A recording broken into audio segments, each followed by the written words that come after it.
Well, Amy, I think it's clear that the increasing threat posed by North Korea requires not only a rethinking of the strategy, but an urgent effort to convince the neighbors, most particularly China, that this is not just a U.S.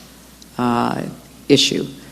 And I think we have an opening here that we haven't had for the last several years, that I intend to do everything I can to take advantage of.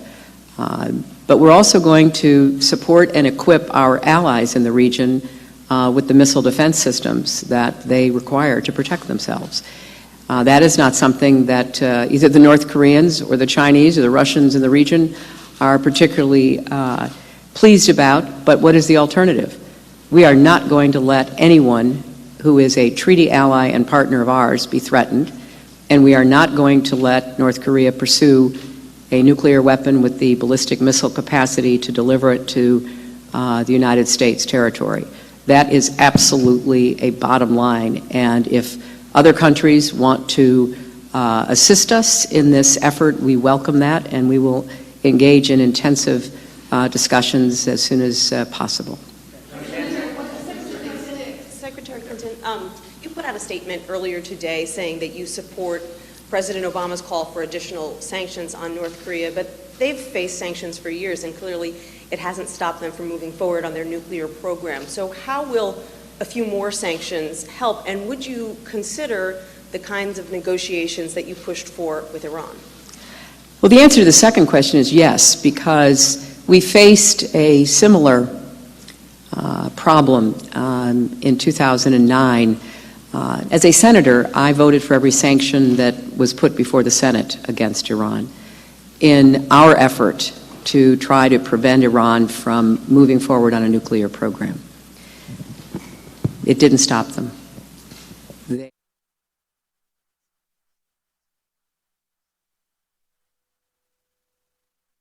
acquire and put into operation a significant number of centrifuges. So our sanctions, despite our best efforts, were not enough. And although we have international sanctions against North Korea, some of which I helped to negotiate when I was there, they aren't enough either. And they aren't enough for the very same reason I was responding to Amy about. They're not enough because China has not yet made the decision that it needs to make, that North Korea poses a threat to the region and poses a threat to the kind of stable border relationship that China has always valued with North Korea. So we are going to continue to look at how we tighten sanctions, because I do think there is a role for sanctions. The regime in North Korea lives off of goods and material that can be smuggled in to keep their lifestyle and their love of luxury going. So I think there's a lot more we can do, and it will be on the top of my list in dealing with China on how we're going to prevent what could very well be a serious conflict with North Korea. Is it possible to negotiate with the North Koreans?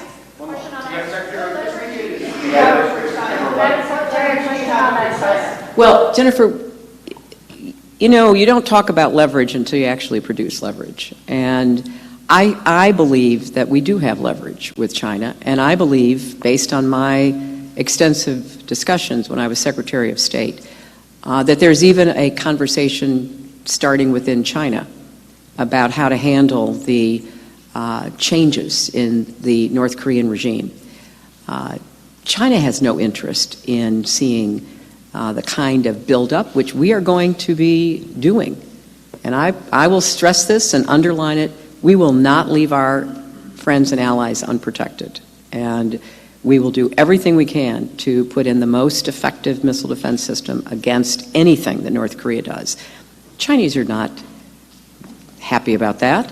We have a lot of leverage, and we're going to exercise that leverage, and we're going to put together the kind of negotiations that I think can lead to a beginning of containing and controlling the behavior of the North Korean government, which has the danger of affecting everyone, including China. Just Thank you all. Thank you all. Secretary Clinton, do you have a response to Donald Trump appearing on Russian-funded television?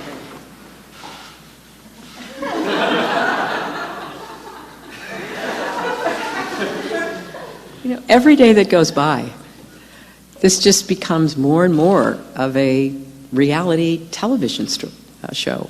It's not a serious presidential campaign. And it is beyond one's imagination to have a candidate for president praising a Russian autocrat like Vladimir Putin and throwing his lot in with him in the way that he has approved of his wish list and not even really understanding what Putin has already done, like invading and occupying Crimea. We are living in challenging times, and that certainly was reinforced by the excellent discussion we had today. No one who wants to assume the responsibility of being president and commander-in-chief should be making the kind of reckless and dangerous statements and identifying with a regime that has some aggressive tendencies toward our interests, our values, our friends and allies.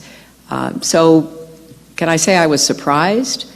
I'm not sure anything surprises us anymore, but I was certainly disappointed that someone running for president of the United States would continue this unseemly identification with and praise of the Russian president, including on Russian television.